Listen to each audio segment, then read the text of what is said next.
Hello dear aspirants, welcome to our YouTube channel Tectonic Science. Hello dear friends, ಇಂದಿನ ಈ ವಿಡಿಯೋದಲ್ಲಿ ಕರ್ನಾಟಕ ರಾಜ್ಯ ಅರ್ಹತಾ ಪರೀಕ್ಷೆ ಕೆಸೆಟ್ 2026ಕ್ಕೆ ಸಂಬಂಧಪಟ್ಟಂತಹ ಜನರಲ್ ಪೇಪರ್ ಬೋಧನಾ ಸಾಮರ್ಥ್ಯ ಟೀಚಿಂಗ್ ಅಪ್ಟಿಟ್ಯೂಡ್ ನಾನು ಏನು ಮಾಡಿದ್ದೀನಿ ಅಂದ್ರೆ ಕ್ಲಾಸ್ಗಳನ್ನ ಇಲ್ಲಿ ಡಿಸ್ಕಸ್ ಮಾಡ್ತಾ ಹೋಗಿದ್ದೀನಿ. ಇವತ್ತು ಇದು ಕ್ಲಾಸ್ 1 ಆಗಿದೆ. Let us starts with today's first class. ಇದು ಫಸ್ಟ್ ಯೂನಿಟ್ ಏನ್ ಬರ್ತದ ಅಂದ್ರ ಟೀಚಿಂಗ್ ಅಪ್ಟಿಟ್ಯೂಡ್ ಅಂದ್ರೆ ಬೋಧನಾ ಸಾಮರ್ಥ್ಯ. ಈ ಬೋಧನಾ ಸಾಮರ್ಥ್ಯಕ್ಕೆ ಸಂಬಂಧಪಟ್ಟಂತ ಒಂದಿಷ್ಟು ಸಿಲೆಬಸ್ ನ ನಾವು ಇಲ್ಲಿ ನೋಡ್ತಾ ಹೋಗೋದಾದ್ರೆ ಫಸ್ಟ್ ಒಂದು ಕಾನ್ಸೆಪ್ಟ್ ಇದೆ, ಆಬ್ಜೆಕ್ಟಿವ್ಸ್, ಲೆವೆಲ್ಸ್ ಆಫ್ ಟೀಚಿಂಗು, ಇದ್ರೊಳಗೆ ಮೆಮೊರಿ ಲೆವೆಲ್, ಅಂಡರ್ಸ್ಟ್ಯಾಂಡಿಂಗ್ ಲೆವೆಲ್ ಮತ್ತೆ ರಿಫ್ಲೆಕ್ಟಿವ್ ಲೆವೆಲ್ ಬರ್ತದೆ.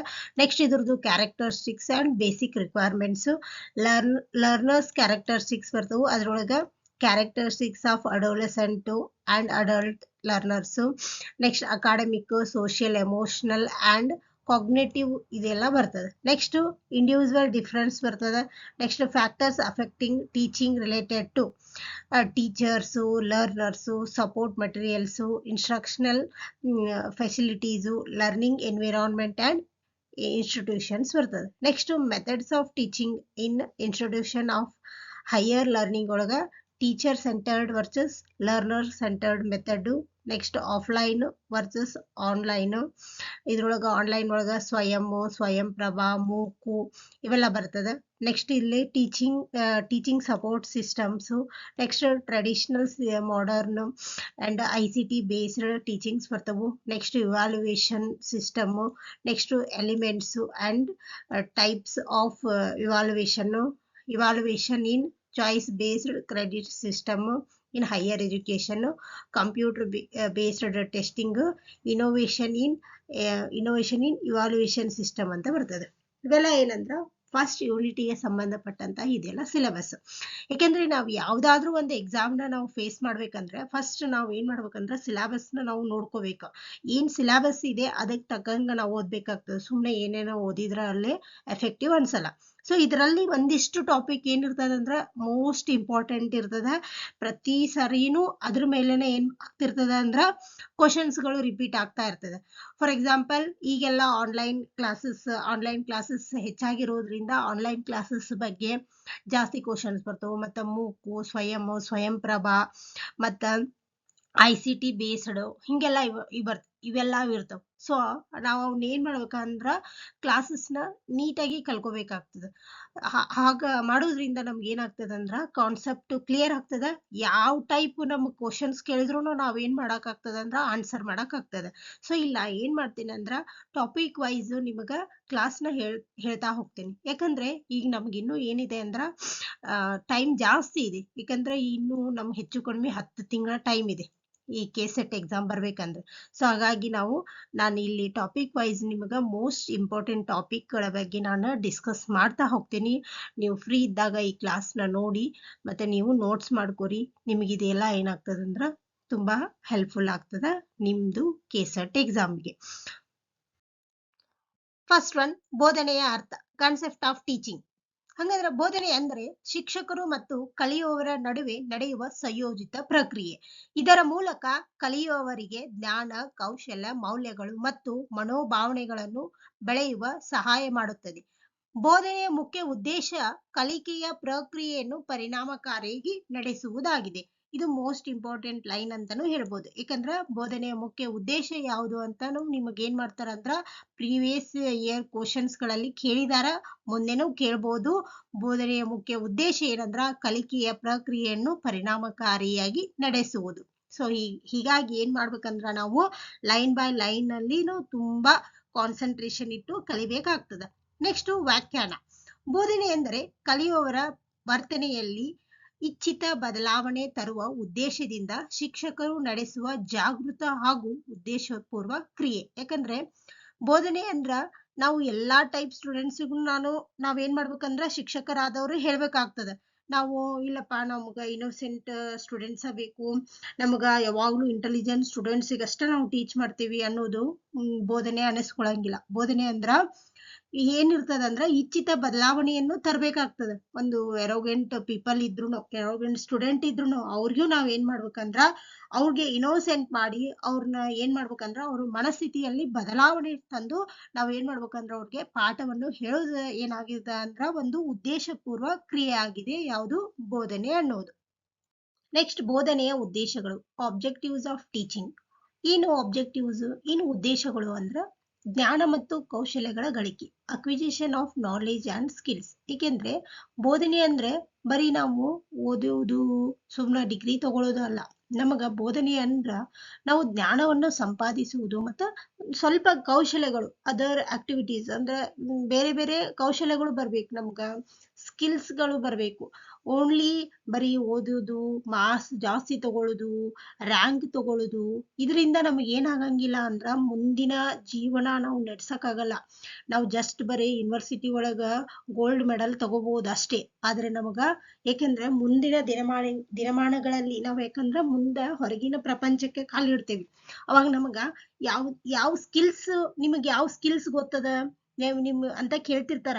ಮುಂದೆ ಜಾಬ್ಗೆ ನೀವು ಹೋದ್ರಿ, ನೀವ್ ಯಾವ್ದಾದ್ರು IT-BT ಜಾಬಿಗೆ ಹೋಗಿರ್ಬೋದು, ಹೊರಗಡೆ ನೀವು ಬಿಸ್ನೆಸ್ ಮಾಡ್ತಾ ಇರ್ಬೋದು.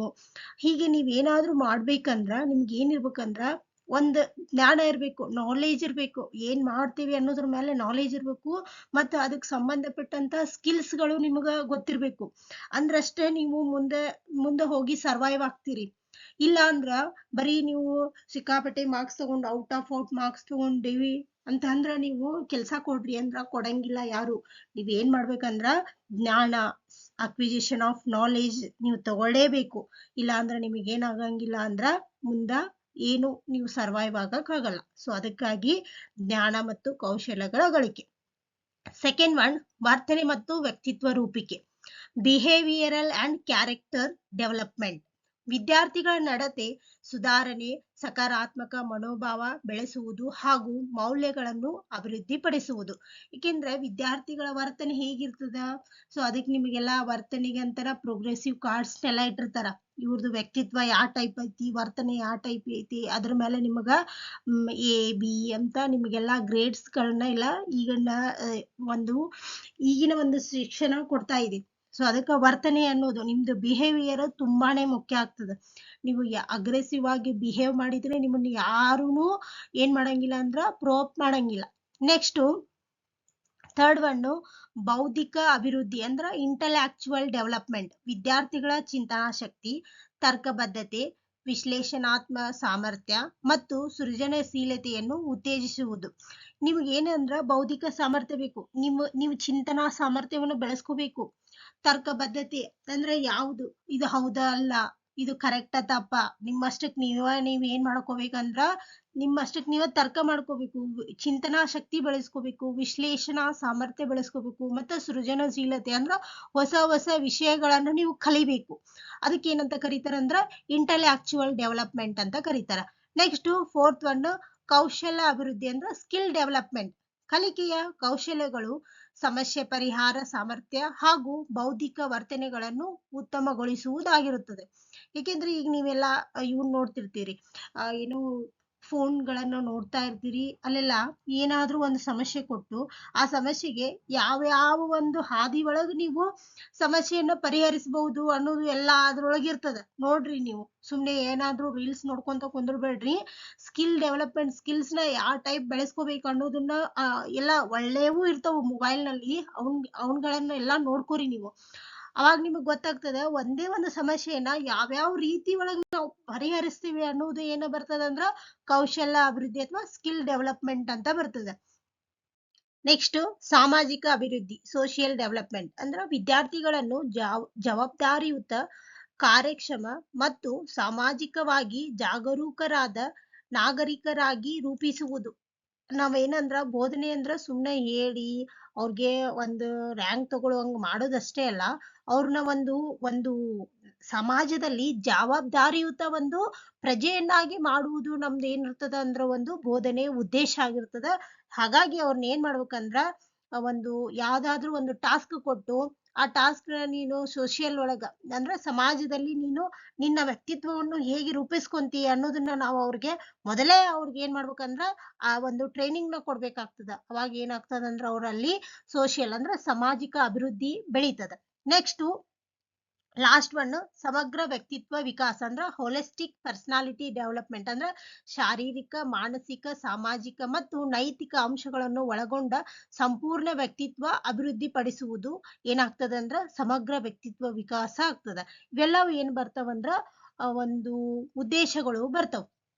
ನೆಕ್ಸ್ಟ್ ಟಾಪಿಕ್ ಬೋಧನೆಯ ಲಕ್ಷಣಗಳು, ಕ್ಯಾರೆಕ್ಟರಿಸ್ಟಿಕ್ಸ್ ಆಫ್ ಟೀಚಿಂಗ್. ಅಂದ್ರೆ ಕ್ಯಾರೆಕ್ಟರ್ಸ್ ಅಂದ್ರೆ ಅವ್ರದ್ದು ಗುಣಲಕ್ಷಣಗಳು ಯಾವುವು, ಲಕ್ಷಣಗಳು ಯಾವ ಬೋಧನೆಯ ಲಕ್ಷಣಗಳು ಅಂದ್ರ ಮೊದಲನೆಯದಾಗಿ ಗುರಿ ಆಧಾರಿತ ಪ್ರಕ್ರಿಯೆ ಅಂದ್ರೆ ಗೋಲ್ ಓರಿಯೆಂಟೆಡ್ ಪ್ರೊಸೆಸ್. ಯಾಕಂದ್ರೆ ಬೋಧನೆಯ ನಿರ್ದಿಷ್ಟ ಶೈಕ್ಷಣಿಕ ಗುರಿಗಳನ್ನು ಸಾಧಿಸಲು ಉದ್ದೇಶಿತವಾದ ಒಂದು ಪ್ರಕ್ರಿಯೆ ಆಗಿದೆ. ಬೋಧನೆ ಅನ್ನೋದು ಏನಂದ್ರ ಒಂದು ಒಂದು ನಿರ್ದಿಷ್ಟ ಗುರಿಯನ್ನು ಸಾಧಿಸಲು ಉದ್ದೇಶಪೂರ್ವಕವಾದ ಒಂದು ಕ್ರಿಯೆ. ಯಾಕಂದ್ರೆ ನಾನು ಈಗ ಒಂದು ಎಕ್ಸಾಮ್ ಬರೀತೇನಾ, ಒಂದು ಡಿಗ್ರಿ ತಗೊಂತೇನೆ ಅಥವಾ PUC ಮಾಡ್ತೇನೆ. PUC ಆದ್ಮೇಲೆ ನೆಕ್ಸ್ಟ್ ಏನ್ ಮಾಡ್ಬೇಕು, ನಾವು ಒಂದು ಗುರಿ ಇಟ್ಕೊಂಡಿರ್ಬೇಕು. ನಾ ಇಂಜಿನಿಯರಿಂಗ್ ಮಾಡ್ತೀನಿ ಅಥವಾ ನಾನು ಮೆಡಿಕಲ್ ನೀಟ್ ತಗೊಂಡ್ ನೀಟ್ ಚೆನ್ನಾಗಿ ಮಾಡ್ತೀನಿ ಅಥವಾ CET ಚೆನ್ನಾಗಿ ಮಾಡ್ತೀನಿ. ಹಿಂಗ ಮಾಡ್ಕೊಂಡು ನಾನು ಗೌರ್ಮೆಂಟ್ ಸೀಟ್ನೇ ತಗೊಂತೀನಿ ಅನ್ನುವಂತ ಒಂದು ಗುರಿ ಇರ್ಬೇಕು. ಇಲ್ಲ ನಾನು ಪೇಮೆಂಟ್ ಸೀಟ್ ತಗೊಂತೀನಿ ಅಂದ್ರ ಅದು ಗುರಿ ಆಗಂಗಿಲ್ಲ. ಸೊ ಒಂದು ಗುರಿ ಆಧಾರಿತ ಒಂದು ಏನಿರ್ಬೇಕಂದ್ರ ಅವು ಗೋಲ್ ಓರಿಯೆಂಟೆಡ್ ಪ್ರೊಸೆಸ್ ಆಗಿರ್ಬೇಕು. ಎದರಿಂದ ಬರ್ತದ ಅದು ಅಂದ್ರ ಬೋಧನೆಯಿಂದ ಬರಾಕ್ ಸಾಧ್ಯ ಅದು. ನೆಕ್ಸ್ಟ್ ಸಂವಹನಾತ್ಮಕ ಪ್ರಕ್ರಿಯೆ ಅಂದ್ರೆ ಇಂಟರ್ಆಕ್ಟಿವ್ ಪ್ರೊಸೆಸ್. ಅಂದ್ರೆ ಬೋಧನೆ ಶಿಕ್ಷಕ ಮತ್ತು ಕಲಿಯುವವರ ನಡುವೆ ನಿರಂತರ ಸಂವಹನವನ್ನು ಅಂದ್ರೆ ಕಮ್ಯುನಿಕೇಶನ್ ಒಳಗೊಂಡಿರ್ತದೆ. ಏಕೆಂದ್ರೆ ನಾವು ಸ್ಟೂಡೆಂಟ್ಸ್ ಕೂಡ ಶಿಕ್ಷಕರಾದವರು ಮಾತಾಡ್ಬೇಕು, ಮತ್ತೆ ಶಿಕ್ಷಕರು ಸ್ಟೂಡೆಂಟ್ಸ್ ಶಿಕ್ಷಕರು ಕೂಡ ಇಬ್ರು ಯಾವಾಗ್ಲೂ ಏನಂದ್ರ ನಮಗೆ ಯಾವ್ದಾದ್ರು ಒಂದು ಸಮಸ್ಯೆ ಬಗ್ಗೆ ಅಂದ್ರ ಒಂದು ಯಾವ್ದಾದ್ರು ಟಾಪಿಕ್ ಬಗ್ಗೆ ನಮಗ್ ಗೊತ್ತಿಲ್ಲದೆ ಇದ್ದಾಗ ನಾವು ಹೋಗಿ ಟೀಚರ್ಸ್ಗೆ ಕೇಳ್ಬೇಕು. ಟೀಚರ್ಸ್ಗೆ ಏನಾದ್ರೂ ವಿದ್ಯಾರ್ಥಿಗಳಲ್ಲಿ ಡಿಫಿಕಲ್ಟೀಸ್ ಇದೆಯಾ ಅನ್ನೋದನ್ನ ಓಪನ್ ಆಗಿ ಅವರು ಏನ್ ಮಾಡ್ಬೇಕಂದ್ರೆ ಕೇಳ್ಬೇಕಾಗ್ತದ. ನಿಮ್ಗೆ ಏನಾದ್ರೂ ಅರ್ಥ ಆಗ್ಯದ ಇಲ್ಲ ಹೇಳ್ರಿ ಅಂತ ಅವ್ರಿಗೆ ಏನ್ ಮಾಡ್ಬೇಕಂದ್ರ ಫ್ರೆಂಡ್ಲಿ ಆಗಿ ಅವ್ರನ್ನ ಟ್ರೀಟ್ ಮಾಡಿ ಅವ್ರಿಗೆ ಹೇಳ್ಬೇಕಾಗ್ತದೆ. ಹೀಗ್ ಮಾಡೋದ್ರಿಂದ ಏನಾಗ್ತದಂದ್ರ ಇಂಟರ್ಆಕ್ಟಿವ್ ಪ್ರೊಸೆಸ್ ಬೆಳೀತದೆ. ನೆಕ್ಸ್ಟ್ ಥರ್ಡ್ ಒನ್ ಕಲಿಯುವವರ ಕೇಂದ್ರಿತ. ಯಾಕಂದ್ರೆ ಈಗಿನ ಶಿಕ್ಷಣ ಏನಾಗಿದೆ ಅಂದ್ರೆ ಲರ್ನರ್ ಸೆಂಟರ್ಡ್ ಆಗಿದೆ. ಅವ್ರಿಗೆ ಅಂದ್ರ ಸ್ಟೂಡೆಂಟ್ಸ್ ತಮಗೆ ಆಸಕ್ತಿ ಇರುವ ವಿಷಯಗಳನ್ನು ತಮಗೆ ಬೇಕಾದ ವಿಷಯಗಳನ್ನು ಆರಿಸಿಕೊಂಡು ಕಲಿತಾರ. ಹಾಗಾಗಿ ಅವ್ರಿಗೆ ಏನಾಗ್ತದೆ ಅಂದ್ರೆ ಇನ್ನೂ ಜಾಸ್ತಿ ಇಂಟ್ರೆಸ್ಟ್ ಬರ್ತದೆ. ನೆಕ್ಸ್ಟ್ ಫೋರ್ತ್ ಒನ್ ಸಾಮಾಜಿಕ ಪ್ರಕ್ರಿಯೆ ಅಂದ್ರೆ ಸೋಷಿಯಲ್ ಪ್ರೊಸೆಸ್. ಅಂದ್ರೆ ಬೋಧನೆ ಸಾಮಾಜಿಕ ಪರಿಸರದಲ್ಲಿ ನಡೆಯುತ್ತದೆ ಮತ್ತು ವಿದ್ಯಾರ್ಥಿಗಳನ್ನು ಸಮಾಜದಲ್ಲಿ ಪರಿಣಾಮಕಾರಿಯಾಗಿ ಕಾರ್ಯನಿರ್ವಹಿಸಲು ಸಿದ್ಧಗೊಳಿಸುತ್ತದೆ. ಏಕೆಂದ್ರೆ ಈಗಿನ ಏನಂದ್ರ ಸೋಷಿಯಲ್ ಪ್ರೊಸೆಸ್ ಇರ್ಬೇಕು ಬೋಧನೆ ಅನ್ನೋದು. ಅಂದ್ರೆ ಬರೀ ಏನಂದ್ರ ಮಾರ್ಕ್ಸ್ ತಗೊಳ್ಳೋದಕ್ಕಷ್ಟ ಅಲ್ಲ, ನಾನು ಒಂದು ಒಂದು ಡಿಗ್ರಿ ತಗೊಂಡ್ಮೇಲೆ ಮುಂದೆ ನಾನು ಏನಾದ್ರೂ ಒಂದು ಕೆಲಸ ಮಾಡ್ಬೇಕಂದ್ರ ಅದು ಸಮಾಜದಲ್ಲಿ ಮಾಡ್ಬೇಕಂದ್ರ ನಾನು ಏನ್ ಮಾಡ್ಬೇಕಂದ್ರ ಸಮಾಜಕ್ಕ ಒಂದು ಕೊಡುಗೆಯನ್ನ ನಾನು ಕೊಡ್ಬೇಕು. ಚೆನ್ನಾಗಿ ಓದಿ ಬರುದು ನಾನು ಒಬ್ಬ ಸಮಾಜಕ್ಕೆ ಮಾದರಿ ಆಗುವಂತ ಒಂದು ವಿದ್ಯಾರ್ಥಿ ಆಗ್ಬೇಕು ಅನ್ನೋದು ಅವ್ರಿಗೆ ಮೊದಲೇ ಮೂಡ್ಬೇಕು. ಅದಕ್ಕೆ ಸಾಮಾಜಿಕ ಪ್ರಕ್ರಿಯೆ ಅಥವಾ ಸೋಷಿಯಲ್ ಪ್ರೊಸೆಸ್ ಅಂತ ಕರೀತಾರ. ನೆಕ್ಸ್ಟ್ ಯೋಜಿತ ಮತ್ತು ವ್ಯವಸ್ಥಿತ. ಅಂದ್ರ ನಾವೊಂದು ಬರೀದು ಓದುದು ಅನ್ನೋದು ಅಥವಾ ಒಂದು ಪಾಠ ಮಾಡುವುದು ಅನ್ನೋದು ಒಂದು ಯೋಜಿತ ಪ್ರಕ್ರಿಯೆ ಆಗಿರ್ಬೇಕು. ಅಥವಾ ಒಂದು ನ ಬರೀತೀವಿ ಅಂದ್ರ ಆ ಎಕ್ಸಾಮಿಗೆ ನಾ ಯಾವ ಟೈಪ್ ರೆಡಿ ಆಗ್ಬೇಕು ಅನ್ನೋದು ಮೊದಲೇ ಯೋಜನೆಯನ್ನು ಹಾಕೋಬೇಕು. ಒಮ್ಮೆ ಎಕ್ಸಾಮ್ ಬಂದಾಗ ದಿಢೀರ್ ಅಂತ ಬುಕ್ಕ ಹಿಡಿದು ನಾವು ಔಟ್ ಆಫ್ ಔಟ್ ಸ್ಕೋರ್ ಮಾಡ್ತೀನಿ ಅಂದ್ರೆ ಆಗಲ್ಲ. ಇನ್ನೊಂದು ಯಾವ್ದಂದ್ರ ಕಾಪಿ ಹೊಡೆದಷ್ಟು ಔಟ್ ಆಫ್ ಔಟ್ ಸ್ಕೋರ್ ಮಾಡ್ಬೋದು ಬಿಟ್ರೆ ಚೆನ್ನಾಗಿ ಓದೇ ಮಾಡ್ಬೋದು. ಅರ್ಧಬರ್ಧ ಓದಿ ಸ್ಕೋರ್ ಮಾಡಕ್ ಆಗಲ್ಲ. ಸೊ ಅದಕ್ಕಾಗಿ ಒಂದು ಯೋಜಿತ ಮತ್ತು ವ್ಯವಸ್ಥಿತ ಅಂದ್ರೆ ಪ್ಲಾನ್ಡ್ ಅಂಡ್ ಸಿಸ್ಟಮೆಟಿಕ್ ಆಗಿರ್ಬೇಕು ಒಂದು ಪಾಠ ಯೋಜನೆ ಅನ್ನೋದು. ಹೇಗ್ ಬೇಕಾದಂಗ ನಾವು ಪಾಠ ಯೋಜನೆಯನ್ನ ಮಾಡಕ್ ಆಗಂಗಿಲ್ಲ. ನೆಕ್ಸ್ಟ್ ನಿರಂತರ ಮತ್ತು ಚಲನೆಯುತ, ಕಂಟಿನ್ಯೂಸ್ ಅಂಡ್ ಡೈನಾಮಿಕ್. ಈಗ ಬೋಧನೆಯ ಒಂದು ನಿರಂತರ ಪ್ರಕ್ರಿಯೆಯಾಗಿದ್ದು ಬದಲಾಗುವ ಪರಿಸ್ಥಿತಿಗಳು ಮತ್ತು ಕಲಿಯುವವರ ಅಗತ್ಯತೆಗಳಿಗೆ ಹೊಂದಿಕೊಳ್ಳುತ್ತದೆ. ಏಕೆಂದ್ರೆ ಬೋಧನೆ ಒಂದ ರೀತಿಯಾಗಿರಲ್ಲ. ನಾವು ಏನು ಅಂದ್ರ ವಿದ್ಯಾರ್ಥಿಗಳ ಮನಸ್ಥಿತಿಗೆ ತಕ್ಕಂಗ ನಾವು ಏನ್ ಮಾಡ್ಬೇಕಂದ್ರ ಬೋಧನೆಯಲ್ಲಿ ಏನ್ ಮಾಡ್ಬೇಕಂದ್ರ ಸ್ವಲ್ಪ ಚೇಂಜಸ್ ಮಾಡ್ಬೇಕಾಗ್ತದೆ. ಇದಕ್ಕೆ ಏನಂತ ಕರೀತಾರಂದ್ರ ಡೈನಾಮಿಕ್ ಪ್ರೊಸೆಸ್ ಅಂತಾನು ಕರೀತಾರ. ನೆಕ್ಸ್ಟ್ ಸೆವೆಂತ್ ಒನ್ ವರ್ತನೆಯಲ್ಲಿ ಬದಲಾವಣೆ ತರುತ್ತದೆ, ಬ್ರಿಂಗ್ಸ್ ಬಿಹೇವಿಯರಲ್ ಚೇಂಜ್. ಅಂದ್ರೆ ಬೋಧನೆ ಕಲಿಯುವರ ಜ್ಞಾನ, ಕೌಶಲ್ಯ, ಮನೋಭಾವ ಮತ್ತು ನಡತೆಯಲ್ಲಿ ಇಚ್ಛಿತ ಬದಲಾವಣೆ ತರುವುದನ್ನೇ ಗುರಿಯಾಗಿರುತ್ತದೆ. ಯಾಕಂದ್ರೆ ಬೋಧನೆ ವರ್ತನೆಯಲ್ಲಿ ಅಂದ್ರೆ ಯಾವ್ದಾದ್ರು ಒಂದು ನೋಡ್ರಿ, ಬಹಳ ಎರೋಗೆಂಟ್ ಇರ್ತಾರ, ಬಿರುಸಿರ್ತಾರ ಒಂದೊಂದು ಸ್ಟೂಡೆಂಟ್ಸ್. ಆ ಸ್ಟೂಡೆಂಟ್ಸ್ ಗಳಲ್ಲಿನೂ ಕಲಿಬೇಕು ಅನ್ನುವಂತ ಆಸಕ್ತಿ ಮೂಡಿಸುವಂಗೆ ಏನ್ ಮಾಡ್ಬೇಕಂದ್ರ ಬೋಧನೆ ಇರ್ಬೇಕು. ನೆಕ್ಸ್ಟ್ ಏಟ್ತ್ ಒನ್, ಈ ಒಂದು ಬೋಧನೆ ಅನ್ನೋದು ಕಲೆಯು ಹೌದು ಮತ್ತು ವಿಜ್ಞಾನವೂ ಹೌದು. ಅಂದ್ರೆ ಬೋತ್ ಆರ್ಟ್ಸ್ ಅಂಡ್ ಸೈನ್ಸ್. ಅಂದ್ರೆ ಬೋಧನೆ ವೈಜ್ಞಾನಿಕ ತತ್ವಗಳ ಜೊತೆಗೆ ಸೃಜನಶೀಲತೆ, ಕೌಶಲ್ಯ ಮತ್ತು ವೈಯಕ್ತಿಕ ತೀರ್ಮಾನಗಳನ್ನು ಒಳಗೊಂಡಿರುತ್ತದೆ. ಅಂದ್ರೆ ಇದೇನಿರ್ತದೆ ಅಂದ್ರೆ ವೈಯಕ್ತಿಕ ತೀರ್ಮಾನಗಳು. ಬೋಧನೆ ನಾವು ಈ ಟೈಪ್ ಮಾಡ್ಬೇಕು, ಈ ಟೀಚರ್ಸ್ ಆದವರು ತಮ್ಮ ಸ್ಟೂಡೆಂಟ್ಸಿಗೆ ಹೇಗ್ ಬೇಕು ಆ ಟೈಪ್ ನಾವು ಬೋಧನೆಯನ್ನು ಮಾಡುವಂಗ ಅವರ ತೀರ್ಮಾನ ತಗೊಂಡ್ ಮಾಡ್ತಾರ. ಮತ್ತ ಸೃಜನಶೀಲತೆ, ಯಾವ ಟೈಪ್ ಅವ್ರಿಗೆ ಹೊಸ ಹೊಸ ವಿಷಯಗಳನ್ನು ಹೇಳ್ಬೇಕು ಅನ್ನೋದನ್ನ ಅವರು ತಮ್ಮ ಸ್ಟೂಡೆಂಟ್ಸಿಗೆ ಅವರೇ ಡಿಸೈಡ್ ಮಾಡಿ ಹೇಳ್ತಾರ. ಮತ್ತ ಒಳ್ಳೆ ಒಳ್ಳೆ ಕೌಶಲ್ಯಗಳನ್ನು ಬೆಳೆಸುವ ಸಾಮರ್ಥ್ಯ, ಅಂದ್ರೆ ಕೌಶಲ್ಯಗಳನ್ನು ಅವ್ರಿಗೆ ತುಂಬಬೇಕು ಅನ್ನೋದು ವೈಯಕ್ತಿಕ ತೀರ್ಮಾನಗಳನ್ನು ಒಳಗೊಂಡಿರುತ್ತದೆ. ನೆಕ್ಸ್ಟ್ ನೈನ್ತ್ ಒನ್, ಪ್ರೇರಣಾತ್ಮಕ ಪ್ರಕ್ರಿಯೆ ಅಂದ್ರೆ ಮೋಟಿವೇಶನಲ್ ಪ್ರೊಸೆಸ್.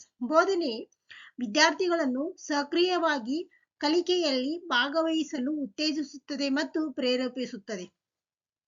ಬೋಧನೆ ಹೆಂಗಿರ್ಬೇಕಂದ್ರ ವಿದ್ಯಾರ್ಥಿಗಳು ಸಕ್ರಿಯವಾಗಿ ನಾನು ಕಾಂಪೀಟ್ ಮಾಡ್ತೀನಿ, ನಾನು ಪಾರ್ಟಿಸಿಪೇಟ್ ಮಾಡ್ತೀನಿ ಅಂತ ಅವರಲ್ಲೇ ಮೋಟಿವೇಶನಲ್ ಬರ್ಬೇಕು. ಮೋಟಿವೇಶನ್ ಅಂದ್ರ ಪ್ರೇರಣೆ ಬರ್ಬೇಕು. ಆ ಟೈಪ್ ಏನಿರ್ತದೆ ಅಂದ್ರ ಬೋಧನೆ ಇರ್ತದೆ. ನೆಕ್ಸ್ಟ್ ಟೆಂತ್ ಒನ್, ಮೌಲ್ಯಮಾಪನ ಆಧಾರಿತ ಅಂದ್ರೆ ಇವಾಲ್ಯೂಯೇಷನ್ ಓರಿಯೆಂಟೆಡ್. ಅಂದ್ರೆ ಬೋಧನೆ ನಿರಂತರ ಮೌಲ್ಯಮಾಪನ ಮತ್ತು ಪ್ರಕ್ರಿಯೆಯ ಮೂಲಕ ಕಲಿಕೆಯ ಫಲಿತಾಂಶವನ್ನು ಸುಧಾರಿಸ್ತದೆ. ಈಗ ನಾವು ಸ್ಟೂಡೆಂಟ್ಸ್ ನ ನಿರಂತರವಾಗಿ ಮೌಲ್ಯಮಾಪನ ಮಾಡುವುದರಿಂದ, ಬೋಧನೆಯಿಂದ ನಿರಂತರವಾಗಿ ಮೌಲ್ಯಮಾಪನ ಮಾಡುದು ಕಂಟಿನ್ಯೂಸ್ ಏನಂದ್ರೆ ಇದು ಇವ್ಯಾಲ್ಯೂಯೇಷನ್ ಇರ್ತದೆ. ಹಿಂಗ ಕಂಟಿನ್ಯೂಸ್ ಇವ್ಯಾಲ್ಯೂಯೇಷನ್ ಮಾಡೋದ್ರಿಂದ ಏನಾಗ್ತದಂದ್ರ ಆ ವಿದ್ಯಾರ್ಥಿಗಳಲ್ಲಿ ಏನಾಗ್ತದ ಅಂದ್ರ ಒಂದು ಒಳ್ಳೆ ಫಲಿತಾಂಶವನ್ನು ನಾವು ನಿರೀಕ್ಷೆ ಮಾಡ್ಬೋದಾಗಿರ್ತದೆ. ಸೊ ಇವೆಲ್ಲ ಏನಂದ್ರ ಲಕ್ಷಣಗಳು ಅಂತ ಹೇಳ್ಬೋದು. ಬೋಧನೆಯ ಮೂಲಭೂತ ಅವಶ್ಯಕತೆಗಳು, ಬೇಸಿಕ್ ರಿಕ್ವೈರ್ಮೆಂಟ್ಸ್ ಆಫ್ ಟೀಚಿಂಗ್. ಮೊದಲನೆಯದಾಗಿ ಶಿಕ್ಷಕರ ಪಾತ್ರ ಏನಂದ್ರ ಬೋಧನೆಯಲ್ಲಿ ತುಂಬಾನೇ ಮುಖ್ಯವಾಗಿರ್ತದೆ. ಶಿಕ್ಷಕರಿಗೆ ಒಂದು ಬೋಧನೆಯ ಬಗ್ಗೆ ಒಂದು ವಿಷಯದ ಆಳವಾದ ಜ್ಞಾನ ಇರಬೇಕು, ಬೋಧನಾ ಕೌಶಲ್ಯ ಮತ್ತು ವ್ಯಕ್ತಿತ್ವ ಇರಬೇಕು, ಮತ್ತು ವೃತ್ತಿಪರ ನೈತಿಕತೆ ಇರಬೇಕು. ನೆಕ್ಸ್ಟ್ ಎರಡನೇದಾಗಿ ಕಲಿಯುವವರು ಅಂದ್ರೆ ಲರ್ನರ್ಸ್, ಕಲಿಕೆಯಲ್ಲಿ ಆಸಕ್ತಿ ಇರಬೇಕು ಮತ್ತು ಅವ್ರು ಕಲಿಯಕ ಸಿದ್ಧರಾಗಿರ್ಬೇಕು. ವೈಯಕ್ತಿಕ ಭಿನ್ನತೆಗಳ ಅರಿವು ಸಹ ಅವರಲ್ಲಿ ಮೂಡಿರಬೇಕು. ನೆಕ್ಸ್ಟ್ ಮೂರನೇದಾಗಿ ಪಠ್ಯಕ್ರಮ ಅಂದ್ರೆ ಕಂಟೆಂಟ್, ಪಠ್ಯಕ್ರಮಕ್ಕೆ ಹೊಂದಿಕೊಂಡ ವಿಷಯ ಇರಬೇಕು. ನೆಕ್ಸ್ಟ್ ಜೀವನೋಪಯೋಗಿ ಮತ್ತು ಅರ್ಥಪೂರ್ಣವಾದ ವಿಷಯಗಳು ಅದರಲ್ಲಿ ಅಡಕವಾಗಿರ್ಬೇಕು. ಅಂದ್ರೆ ಜೀವನಕ್ಕೆ ಉಪಯುಕ್ತವಾಗುವಂತಹ ವಿಷಯಗಳು ಮತ್ತು ಅರ್ಥಪೂರ್ಣ ವಿಷಯಗಳು ಆ ಒಂದು ಕಂಟೆಂಟ್ ಅಂದ್ರೆ ಪಠ್ಯ ವಸ್ತುವಿನಲ್ಲಿ ಅಡಕವಾಗಿರ್ಬೇಕು. ನೆಕ್ಸ್ಟ್ ಬೋಧನಾ ವಿಧಾನಗಳು ಅಂದ್ರೆ ಮೆಥಡ್ಸ್, ಸೂಕ್ತ ಮತ್ತು ವೈವಿಧ್ಯಮಯವಾದ ವಿಧಾನಗಳ ಬಳಕೆ ಇರಬೇಕು. ಮತ್ತು ವಿದ್ಯಾರ್ಥಿ ಕೇಂದ್ರಿತ ತಂತ್ರಗಳು ಆ ಒಂದು ವಿಧಾನದಲ್ಲಿ ಅಂದ್ರೆ ಮೆಥಡ್ಸ್ ನಲ್ಲಿ ಅಳವಡಿಕೆ ಆಗಿರ್ಬೇಕು. ನೆಕ್ಸ್ಟ್ ಬೋಧನಾ ಸಹಾಯಕ ವಸ್ತುಗಳು ಅಂದ್ರೆ ಟೀಚಿಂಗ್ ಏಡ್ಸ್ ಇರ್ಬೇಕು. ಅದರ ಟೀಚಿಂಗ್ ಏಡ್ಸ್ ಗಳನ್ನ ಬಳಸಿ ನಾವು ಬೋಧನೆ ಮಾಡ್ಬೇಕಾಗ್ತದ. ಯಾವಂದ್ರೆ ಚಾರ್ಟ್ಸ್, ಮಾದರಿಗಳು ಮತ್ತು ICT ಅಂದ್ರೆ ಕಂಪ್ಯೂಟರ್ ಯೂಸ್ ಮಾಡಿ. ನೆಕ್ಸ್ಟ್ ದೃಶ್ಯ ಶ್ರವ್ಯ ಸಾಧನಗಳನ್ನು ಯೂಸ್ ಮಾಡಿ ಸಹ ನಾವೇನ್ ಮಾಡ್ಬೋದು ಅಂದ್ರೆ ಟೀಚಿಂಗ್ ನ ಮಾಡ್ಬೋದು. ನೆಕ್ಸ್ಟ್ ಕಲಿಕಾ ವಾತಾವರಣ ಅಂದ್ರೆ ಲರ್ನಿಂಗ್ ಎನ್ವಿರಾನ್ಮೆಂಟ್ ಚೆನ್ನಾಗಿರ್ಬೇಕು. ಅಂದ್ರೆ ಸ್ನೇಹಪರ ಮತ್ತು ಉತ್ತೇಜಕ ವಾತಾವರಣ ಇರಬೇಕು. ಶಿಸ್ತು ಮತ್ತು ಸ್ವತಂತ್ರದ ಸಮತೋಲನ ಕಾಪಾಡ್ಕೊಂಗಿರ್ಬೇಕು. ನೆಕ್ಸ್ಟ್ ಲಾಸ್ಟ್ಲಿ ಮೌಲ್ಯಮಾಪನ ಅಥವಾ ಇವಾಲ್ಯುಯೇಷನ್, ನಿರಂತರ ಮತ್ತು ಸಮಗ್ರ ಮೌಲ್ಯಮಾಪನ ಇರಬೇಕು. ನೆಕ್ಸ್ಟ್ ಪ್ರತಿಕ್ರಿಯೆ ಮತ್ತು ಸುಧಾರಣೆ ತರುವಂಗ ಆ ಒಂದು ಮೌಲ್ಯಮಾಪನ ಇರಬೇಕು. ಇವೆಲ್ಲವೂ ಏನ್ ಬರ್ತಾವಂದ್ರ ಬೋಧನೆಯ ಮೂಲಭೂತ ಅವಶ್ಯಕತೆಗಳು ಅಂದ್ರೆ ಬೇಸಿಕ್ ರಿಕ್ವೈರ್ಮೆಂಟ್ಸ್ ಆಫ್ ಟೀಚಿಂಗ್ ಬರ್ತಾವ. ಈ ಒಂದು ವಿಡಿಯೋದಲ್ಲಿ ನಾನು ಒಂದು ಬೇಸಿಕ್ ರಿಕ್ವೈರ್ಮೆಂಟ್ಸ್ ಅಂದ್ರೆ ಜಸ್ಟ್ ಇಂಟ್ರೊಡಕ್ಷನ್ ಹೇಳಿದ್ದೀನಿ, ಯಾವ್ದಂದ್ರೆ ಟೀಚಿಂಗ್ ಆಪ್ಟಿಟ್ಯೂಡ್ ಬಗ್ಗೆ. ನೆಕ್ಸ್ಟ್ ಕ್ಲಾಸ್ ನಲ್ಲಿ ನಾವು ಇನ್ನೂ ಡಿಟೇಲ್ಡ್ ಆಗಿ ನಾವು ಟೀಚಿಂಗ್ ಆಪ್ಟಿಟ್ಯೂಡ್ ಅಂದ್ರೆ ಬೋಧನಾ ಸಾಮರ್ಥ್ಯ ವಿಷಯಕ್ಕೆ ಸಂಬಂಧಿಸಿದಂಗೆ ಹೆಚ್ಚಿನ ಕ್ಲಾಸ್ಗಳನ್ನ ನೋಡ್ತಾ ಹೋಗೋಣ. ನಿಮಗೆ ಈ ಒಂದು ವಿಡಿಯೋ ಕನ್ನಡದಲ್ಲೇ ಬೇಕು ಅಂತಿದ್ರೆ, ಈಗ ನಾನು ಕನ್ನಡದಲ್ಲಿ ಮಾಡಿದ್ದೀನಿ, ಒಂದಿಷ್ಟು ವರ್ಡ್ಸ್ ನಾನು ಇಂಗ್ಲಿಷ್ ನಲ್ಲಿ ಅಂದ್ರೆ ಟೈಟಲ್ಸ್ ಅಷ್ಟೇ ಇಂಗ್ಲಿಷ್ ನಲ್ಲಿ ನೀಡಿದ್ದೀನಿ.